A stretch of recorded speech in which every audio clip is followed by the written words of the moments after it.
Hello dear student, welcome to Gyanda academy Gwalior. बेटा, आज जो हम टॉपिक देखने जा रहे हैं उसका नाम है फाइलम कॉर्डेटा। पिछली क्लासेस में हमने आपसे बात की थी फाइलम इकाइनोडर्मेटा, उसके बाद हेमिकॉर्डेटा तक की बातें हमने पिछली क्लास में आपसे कर ली थी। तो आज की क्लास में हम आपसे बात करने जा रहे हैं फाइलम कॉर्डेटा की। और फाइलम कॉर्डेटा का यहाँ पर अगर अपन कुछ पॉइंट की बात करते हैं तो यहाँ पर बोलते हैं animal belonging to phylum chordata, इनके कुछ फंडामेंटल कैरेक्टरिस्टिक्स होते हैं, उसकी वजह से हम जो है एनिमल को फाइलम कॉर्डेटा के अंदर रखते हैं। तो क्या इनकी पहचान होती है, इसकी वजह से हम किसी भी ऑर्गेनिज्म को जो है ऐसे ही इसके अंदर नहीं रखेंगे। इनके कुछ कैरेक्टर होते हैं, कुछ एट्रीब्यूट होते हैं, कुछ गुण होते हैं, कुछ लक्षण होते हैं, उसके बिहाफ पर हम फाइलम कॉर्डेटा के अंदर उसको रखते हैं। तो देखें, अगर अपन सबसे पहले बात करते हैं यहाँ पर, तो इसमें नोटोकॉर्ड देखने को मिल जाएगा आपको। इसके साथ साथ डॉर्सल होलो नर्व कॉर्ड भी हमें यहाँ देखने को मिलता है। इसके अलावा इसमें पेयर्ड फेरेंजियल गिल स्लिट भी आपको देखने को मिल जाते हैं। ये और साथ में क्या देखने को मिल जाएगा आपको, पेयर्ड फेरेंजियल गिल स्लिट आपको देखने को मिल जाएंगे। साथ ही साथ क्लोज सर्कुलेटरी सिस्टम आपको देखने को मिल जाएगा। तो यहाँ पर आपको जो है वो चार चीज़ें देखने को मिल रही हैं। अगर अपन पहले की बात करते हैं तो बोलते हैं नोटोकॉर्ड, दूसरे की बात करते हैं कहते हैं डॉर्सल होलो नर्व कॉर्ड, और तीसरे की बात करते हैं कहते हैं पेयर्ड फेरेंजियल गिल स्लिट, और चौथे की बात करते हैं तो क्लोज सर्कुलेटरी सिस्टम। ये चार चीज़ें जो है वो किसी भी ऑर्गेनिज्म को अगर फाइलम कॉर्डेटा के अंदर आना है तो उसके ये चार चीज़ें जो है वो फॉलो करनी रहेंगी। ये चार चीज़ें तो उसमें कम से कम होनी चाहिए। देखा जरा, इसके बाद इसमें लिखा है these are the bilateral symmetry triploblastic coelomate organ system level of organisation. ये हमने आपको बेसिस ऑफ क्लासिफिकेशन में कंप्लीट करा दिया है। यानी कि जब हम आपको बेसिस ऑफ क्लासिफिकेशन बता रहे थे उस टाइम पे हमने आपको बताया था कि ये सारी चीज़ें जो है कब स्टार्ट हुई और कहाँ से कहाँ तक ये रही। तो ये आप बेसिस ऑफ क्लासिफिकेशन से भी कंप्लीट कर सकते हैं। बढ़ते हैं नेक्स्ट स्लाइड की ओर। तो यहाँ पर ये फाइलम कॉर्डेटा का आपको एक डायग्राम दिखाई दे रहा होगा, और इस डायग्राम में अगर अपन ऊपर की तरफ देखें, आप ऊपर वाली पोजीशन को हम डॉर्सल पोजीशन के नाम से जानते हैं। और इस डॉर्सल पोजीशन की बात करते हैं तो जो ऊपर आपको स्ट्रक्चर दिखाई दे रहा होगा पहला वाला, ये पहला वाला स्ट्रक्चर नर्व कॉर्ड है। इसी को बोलते हैं अपन डॉर्सल होलो नर्व कॉर्ड। और ये नर्व कॉर्ड कैसी है, ये नर्व कॉर्ड खोखली है, होलो है। दूसरे की बात करते हैं तो दूसरा यहाँ पर दिखाई दे रहा है, इसको अपन नोटोकॉर्ड के नाम से जानते हैं। और नीचे जो आपको दिखाई दे रहे होंगे इन्हें बोलते हैं पेयर्ड फेरेंजियल गिल स्लिट, जो कि रेस्पिरेशन में मदद करते हैं। आगे देखा, पीछे की तरफ आपको एक पोस्ट एनल टेल दिखाई दे रही होगी, तो ये रही इसकी पोस्ट एनल टेल। आइए इसकी लेवलिंग कर लेते हैं। यहाँ पर आपको ऊपर की तरफ नर्व कॉर्ड देखने को मिल रही होगी। इसके बाद फिर इसमें नोटोकॉर्ड देखने को मिल जाएगी। नीचे की तरफ इसमें गिल स्लिट देखने को मिल जाएंगे। पीछे की तरफ इसमें पोस्ट एनल टेल देखने को मिल जाएगी। तो ये सारी चीज़ें हमें यहाँ देखने को मिली। इसके आगे अगर अपन बढ़े हैं तो इसमें आपको क्या और चीज़ें देखने को मिल जाएंगी। तो देखें जरा, यहाँ पर टेबल 4.1 NCERT में एक यहाँ पर कुछ डिफरेंस दिए हुए हैं कॉर्डेटा और नॉन कॉर्डेटा के बीच में, तो हमें वो देखने हैं।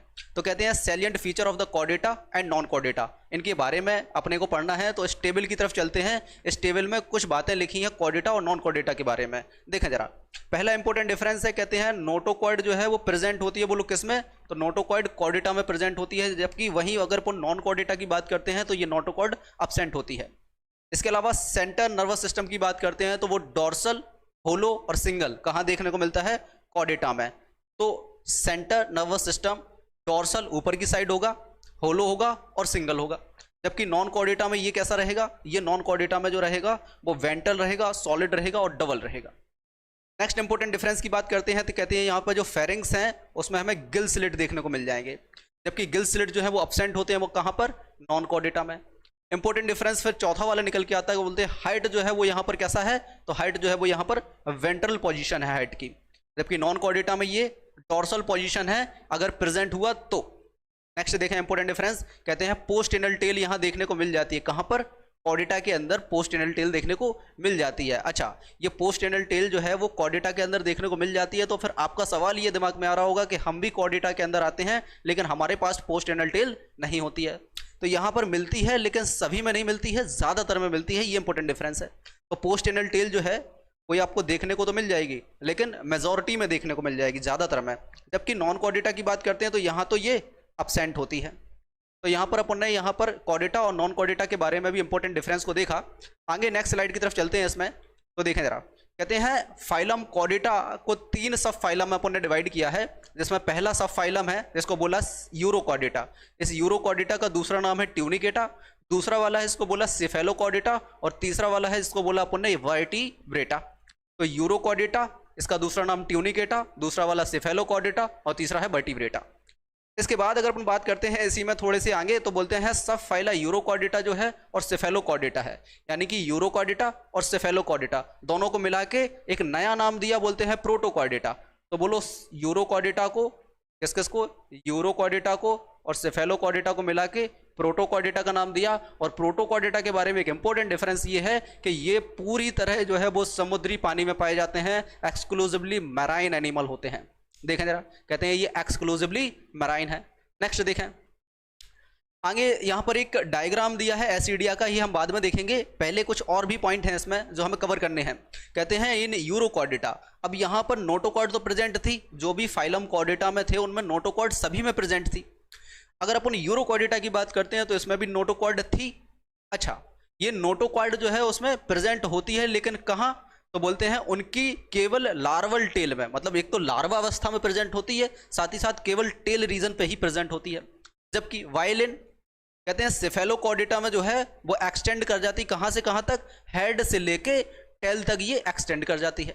इसके बाद आगे देखें, कहते हैं region and persistent throughout their life, वो हेड से लेके टेल तक एक्सटेंड कर जाती है और थ्रू आउट देयर लाइफ रहती है, उनके पूरे जीवन भर प्रेजेंट रहती है। जबकि यूरोकॉर्डेटा में ये केवल और केवल लार्वा स्टेज में उसकी टेल में देखने को मिलती है। एग्जाम्पल की बात करते हैं तो यहां पर देखें आप जरा, एग्जाम्पल यूरोकॉर्डेटा के जो है वो है एसिडिया, दूसरा है स्ताल्पा और तीसरा है डोलियोलम। तो यहां पर 3 एग्जाम्पल हमें देखने को मिल रहे हैं यूरोकॉर्डेटा के, पहला है एसिडिया, दूसरा है साल्पा और तीसरा है डोलियोलम।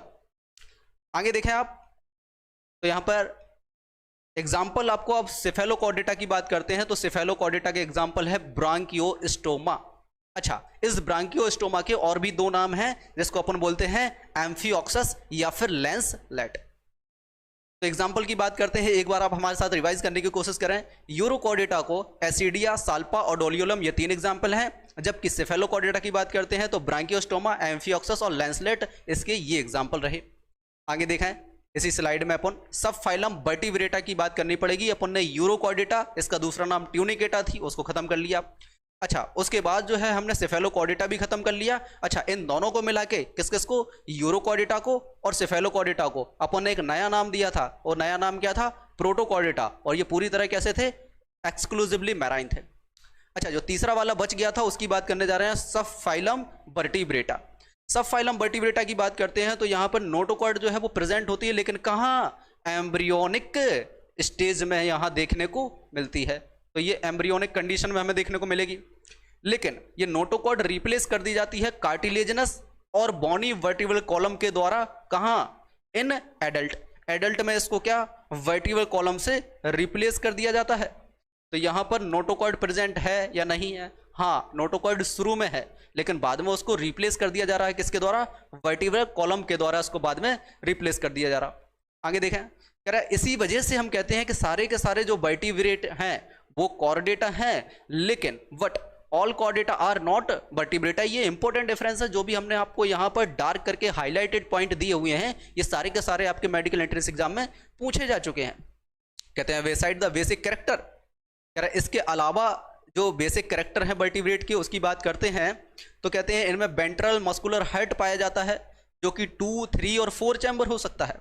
किडनी पाई जाती है एक्सक्रीशन के लिए, ऑस्मोरेगुलेशन के लिए, और पेयर्ड अपेंडिजेस पाए जाते हैं जो कि फाइन्स भी हो सकते हैं और लिम्स भी हो सकते हैं। तो यहाँ पर देखें जरा, कहते हैं वेंट्रल पोजीशन पर मस्कुलर हार्ट देखने को मिल जाएगा, जो 2 चैम्बर, 3 चैम्बर और 4 चैम्बर हो सकता है। इसके अलावा किडनी जो है वो एक्सक्रीशन के लिए और ऑस्मो रेगुलेशन के लिए होती है। इसके अलावा अगर अपन आगे देखें तो पेयर्ड अपेंडेजेस भी यहाँ हमें देखने को मिलते हैं, जो कि फाइन्स या फिर लिम्स हो सकते हैं। आगे देखें, कहते हैं the sub phylum of the vertebrata is the further divided as follow. अब जो सब फाइलम वर्टिब्रेटा है उसको अपन ने आगे भी डिवाइड किया हुआ है। देखें आगे किस तरीके से इसको डिवाइड किया हुआ है। तो कहते हैं जो वर्टिब्रेटा है उसके 2 डिवीजन किए, एक को बोला एगनेथा और दूसरे को बोला ग्नेथोस्टोमेटा। एगनेथा में जबड़े नहीं पाए जाते हैं तो लिखा है लेक्स जॉ, जबकि ग्नेथोस्टोमेटा में क्या जबड़े पाए जाएंगे तो लिखा है वियर्स जॉ। अब आगे देखें आप, एगनेथा की बात करते हैं तो एगनेथा में साइक्लोस्टोमेटा आते हैं, जबकि ग्नेथोस्टोमेटा की बात करते हैं तो इसमें आती हैं 2 सुपर क्लासेस, और वो 2 सुपर क्लासेस हैं, एक है पाइसिस और दूसरी है टेट्रापोडा। पाइसिस में फिन्स पाए जाएंगे और टेट्रापोडा में लिम्स पाए जाएंगे। अच्छा, इसके बाद अगर अपन बात करते हैं पाइसेस की, तो पाइसेस में दो क्लासें होती हैं, एक को बोलते हैं कॉन्डिक्थिस और दूसरी को बोलते हैं ऑस्टिक्थिस। इसी तरीके से अगर अपन टेट्रापोडा की बात करते हैं तो टेट्रापोडा में हमें जो है वो क्लासेस देखने को मिलती हैं। इसमें पहली एम्फीबियन है, दूसरी रेप्टाइल है, तीसरी एप्स है और चौथी जो है वो मैमल है। तो यहाँ पर जो हमने वर्टिब्रेटा का क्लासिफिकेशन कंप्लीट कर लिया है। अब इसके बाद हम वर्टिब्रेटा में सबसे पहली क्लास पढ़ने जा रहे हैं, क्लास साइक्लोस्टोमेटा, जिसमें जबड़े नहीं पाए जाएंगे। देखें जरा, साइक्लोस्टोमेटा की बात करते हैं तो सारे के सारे लिविंग मेंबर जो इस क्लास के हैं वो एक्टोपैरासाइट होते हैं। कुछ मछलियों पर, सभी मछलियों पर नहीं, लिखा है सम फिशेस, तो ये एक्टोपैरासाइट होते हैं कुछ मछलियों पर। नेक्स्ट देखें, they have an elongated body weird 6 to 15 pair of the Gill slit. तो इसमें बताओ कितने पेयर गिल स्लिट आपको देखने को मिल जाएंगे। तो इसमें जो है वो 6 से लेके 15 पेयर जो है वो गिल स्लिट आपको देखने को मिल जाते हैं, जो कि रेस्पिरेशन में मदद करते हैं। साइक्लोस्टोमेटा की बात करते हैं तो इनके पास सकिंग और सर्कुलर माउथ होता है बिना जबड़े का। सकिंग टाइप का माउथ होता है और सर्कुलर माउथ होता है, लेकिन उसमें जबड़े नहीं पाए जाते हैं। Their body is devoid scale and paired fins. इनकी बॉडी में स्केल और पेयर्ड फिन्स भी नहीं होते हैं। इस बात का भी आपको प्रॉपर ध्यान रखना है, इंपॉर्टेंट है ये नीट के हिसाब से। नीट में ये सवाल पूछा जा चुका है।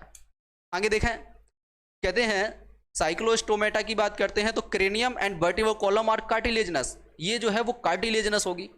सर्कुलेशन क्लोज टाइप का देखने को मिलेगा। इसके अलावा साइक्लोस्टोमेटा की बात करते हैं तो ये कैसे होते हैं, ये मैराइन होते हैं, लेकिन माइग्रेट कर जाते हैं कहां पर, फ्रेश वाटर में। किसके लिए, स्पॉनिंग के लिए, अंडे देने के लिए जो है वो फ्रेश वाटर में चले जाते हैं। होते कैसे हैं, मैराइन वाटर। इसके अलावा अंडे देने के लिए कहाँ चले जाते हैं, फ्रेश वाटर में चले जाते हैं, और उसके कुछ दिनों बाद ये मर जाते हैं। और after spawning a few day they die. Spawning के बाद जो है वो कुछ दिनों के बाद ये मर जाते हैं। And their larva after metamorphosis return to ocean. ये थे कैसे, मैराइन थे। स्पाउनिंग यानी कि अंडे देने के लिए कहाँ चले गए, ये फ्रेश वाटर में चले गए, और फ्रेश वाटर में कुछ दिनों के बाद ये मर जाते हैं। इनकी ऑस्मोलैरिटी बिगड़ जाती है और इनका जो लार्वा है वो आफ्टर मेटामॉर्फोसिस वापस से कहाँ आ जाता है, ओशियन में आ जाता है।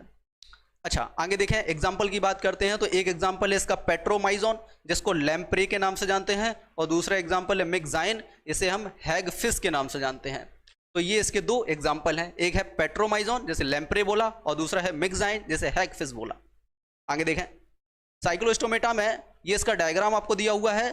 कहते हैं जॉलस वर्टिब्रेट इज पेट्रोमाइजोन। तो ये पेट्रोमाइजोन का डायग्राम भी आपको एनसीईआरटी में दिया है, इसको आप याद रखें। अच्छा, आज की क्लास में जो है हमने साइक्लोस्टोमेटा तक की सारी बातें कंप्लीट कर ली हैं। अगली क्लासेस में हमने आपसे बात करेंगे कॉन्डिक्सिस के बारे में, ऑस्टिक्सिस के बारे में, और उसके बाद फिर हम आपसे बात करेंगे एम्फीबियन, रेप्टाइल्स, एप्स और मैमल। तो फाइलम कॉर्डेटा में थोड़ा सा पार्ट आपका बचा है, लगभग 1 या 2 लेक्चर और लगेंगे, इसके बाद ये कंप्लीट हो जाएगा। तो आप जो है इतना तैयार रखें, अपना रिवीजन करते चलें और प्रॉपर तरीके से नोट्स बनाते चलें एनसीईआरटी से। इसके बाद जो है जैसे ही अपना ये एनिमल किंगडम खत्म होता है, मैं इसके बाद जो है इसके क्वेश्चंस कराऊंगा, आपको आए हुए प्रीवियस ईयर के क्वेश्चन की प्रैक्टिस कराऊंगा। साथ ही साथ एनसीईआरटी एग्जाम्पलर के क्वेश्चंस भी मैं आपको कराने वाला हूँ बहुत ही जल्दी। सो बने रहें इस चैनल पर। तब तक के लिए मिलते हैं नेक्स्ट वीडियो में। Thank you.